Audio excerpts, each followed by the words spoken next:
kapuso, eto na! Sa mga nagtatanong dyan kung sila ba'y matatraffic, eto po ang kasagutan. Tutok sa inyo mga monitor. Nahin na po muna natin ang aming kinaroroonan dito po sa may area ng monumento. Makikita po natin yung mga nanggagaling ng EDSA papasok dito sa may monumento area na maayos pa naman hong nakakabiyahe sa mga oras na ito. Ang MacArthur Highway sa mga oras na ito mga kapuso, wala akong poproblemahin ng ating mga motorista, lumabas mo nung sila o pumasok. At syempre yung po mga patungo naman ng Rizal Avenue Extension ay wala rin masyadong problema. Okay, via GMA Traffic System, of course, nandun pa rin ho ang A. Bonifacio Avenue. Nakikita ho natin ang magkabilang lane yan. Yan pong nasa kaliwa ay patungo ng EDSA. At yung kanan may patungo ng Blooming Treat. At yung kaliwa din ho, patungo din po yan ng norte. Wala ho rin masyadong abala dyan para sa ating mga motorista. Sa General Santos sa may Pikutan, naku po, mahaba na rin po ang pila ng mga sasakyan doon po sa kaliwang bahagi patungo ng Doña Soledad Avenue. Ang kanan naman patungo ng C6 Road, medyo mas maayos-ayos at mas nakakadiretso po ang ating mga motorists dyan sa area na yan. Ang EDSA Kamuning, ganun din, may prosesyon pa rin ho sa kanang bahaging lane. Pati po ground level nito pong EDSA Kamuning ay nagkakaroon din po ng mahabang pila. Dire-diretso na po yan hanggang EDSA Cubao, going to, ano po yan, Makati and South area. Ang kaliwa naman patungo ng Monumento at Norte, tuloy-tuloy lamang po sa mga oras na ito. Coding natin ngayong araw, mga plaka ho nagtatapos sa numbers 3 and number 4. Ayan, yun po sa mga nagtatanong kung meron na pong operasyon ng ating LRT dito po sa, di ba nagkaroon po ng aksidente ng banggaan.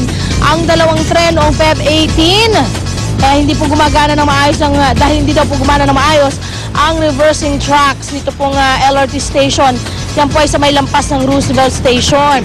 Ang status po niyan mga kapuso, Monumento to Baclaran and vice versa lamang ang biyahe po ng LRT natin. Wala pa rin yung schedule kung kailan magbubukas muli ang Balintawak at Roosevelt Station. Sinusuri pa rin ang dahilan ng aksidente at sa ngayon po ay sinusubukang pagganahin ang beltahan pagkatapos ng Balintawak Station upang magamit na rin po ang nasabing mga istasyon.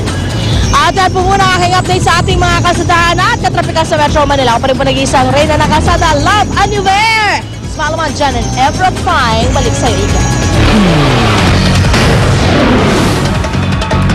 Hirit namin mamaya, Pulis Bulacan, arestado matapos umunong magnakaw ng mga motorsiklo.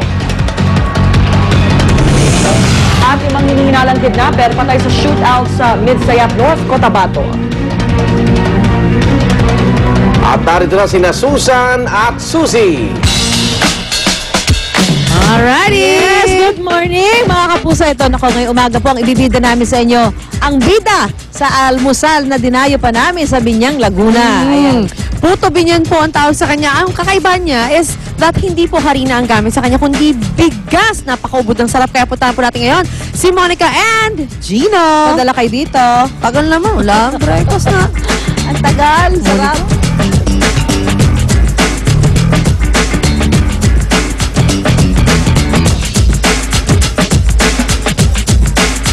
Good morning mga kapuso at live na live pa rin tayo dito sa Binyang, Laguna. At syempre, para sa mga curious dyan kung paano gumawa ng puto, nandito na ang mga importanteng ingredients para magawa natin ang syempre, yung puto dito.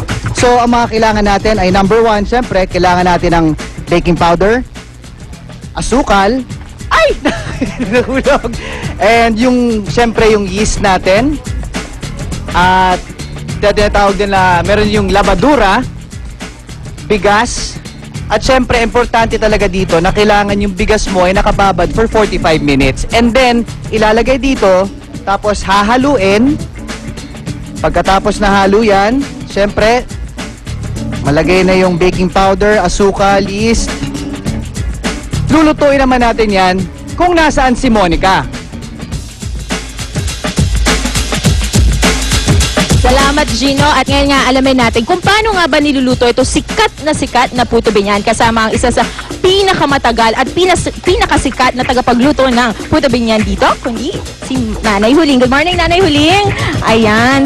So, Nanay, paano nga ba ginagawa ang puto binyan? Ano po yung mga steps natin? Ano po yung unang dapat gawin? Unang step, bababad ka ng bigas, tapos gigilingin, kagiling, ilalagay natin sa isang katsa.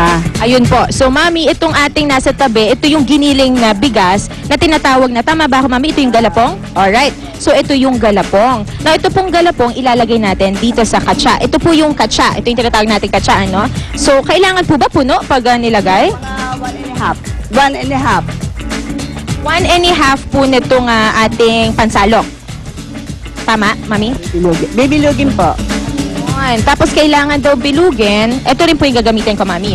Okay, so ganyan lang. Dapat po, Mami, even yung ating paglagay para siguraduhin na magandang korte ng ating puto. Tama, Mami? Oh, bibilugin po magaling yan. Para maging maganda ang ng galapong. Alright. So, Mami, kapag nalagay na natin yung galapong dito sa ating katsa, iluluto na po ba natin siya? Tatakpan na lang po natin ng yan. Okay. Yung ating takip. Now, Mami, gaano po katagal niluluto ang ating puto benyan? Pagka ang apoy po ito, 20 minutes, luto na po siya. 20 minutes. Ngayon, Ang apoy po ay yung malakas sa apoy. okay. Mami, napansin ko na sa ilalim, hindi po tayo gumagamit ng kalan. Ano po yung ginagamit natin na panluto? Ang ginagamit po namin yung pong ipa, yung pinagkalasan ng palay. Ayun. So actually, sabi ni Mami sa akin kanina, medyo nagbibigay daw ito ng distinct taste kapag ipa yung ginagamit pampaluto. So after 20 minutes, okay na yung ating puto. Actually, ganito yung magiging itsura na. Pakita natin, Mami, no? Pagka natapos 20 minutes, ito po magiging na po ito po, luto na po siya. Ayun. Sabi po natin siya doon para lalagyan natin ng ingredients. Ayun, mga toppings po. Speaking of toppings, Mami, ano ba usually mga toppings na nilalagay natin sa ibabaw? Yung itlog, keso, yung ano yan? Milk po. Milk. Ayun. Now, Mami, kasi sabi nila pag talaga sinabing puto, sikat na sikat ang puto benyan. Ano po ba talaga ang secret ng mga puto benyan? Ang puto binyang, kailangan po natin ay maraming toppings. Saka complete ingredients din siya po. Maraming ingredients. Yun nga, the more toppings, the merrier ang ating puto benyan. Ayun, para masarap.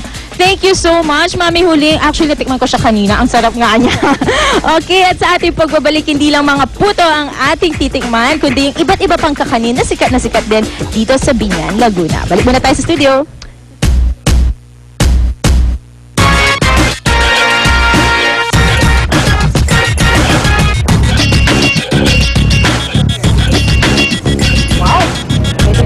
But anyway, hi mga kapuso, good morning ulit. Siyempre, hinihipan po natin yung para lumakas sa kasama yung apoy ng konti. At nagsasalita ako, wala akong mic. Anyway, hinihipan po natin yung pagod para mas, kumbaga, mas umalab ang kanyang apoy para mas masarap ang niluluto natin sa palayok. Alam niyo po ba mga kapuso, noong unang panahon, siyempre, wala namang mga gas stove. So, ang mga ninulo natin, nagluluto sila gamit ang palayok. Napakasarap ang malinamnam ng luto nila. At na-appreciate ang ating kasama nitong si Susan at saka si Luan. At para ma-explain sa atin kung bakit nga ba masarap ang luto ng palayok, kasama natin yung Chef Hasek Go ng Med Chef. Good morning. Good morning, Miss Lynn. Good morning po sa inyo. Welcome back. Yeah. Okay, so gagawa tayo ng pinangat na isda. Pinangat na isang Okay. galunggong. Pero bago yan, Chef, ba't nga ba masarap ang luto sa palayok? Actually, kasi nare-retain niya yung nutrients at saka flavor nung yung dish natin, yung recipe na niluluto natin sa palayok. Kasi kulob siya. Kulob siya. At the same time, parang hindi na-absorb ng basta-basta. Kasi pag nasa, halimbawa, kaldero, pag nag-evaporate agad yung flavor, lahat-lahat. Ayan. Oo. Oo, kaya naman pala. Okay, so we have here, ito yung palayok, no? So Yes. ilalagay natin diretso. At saka maganda dito, parang dump all lang lahat ng ingredients. And then doon na natin siya palalambutin, lulutuin. It's perfect for soup, actually. Yes. Hindi mo na kailangan ng oil-oil, ano? Ayan. Kaya hindi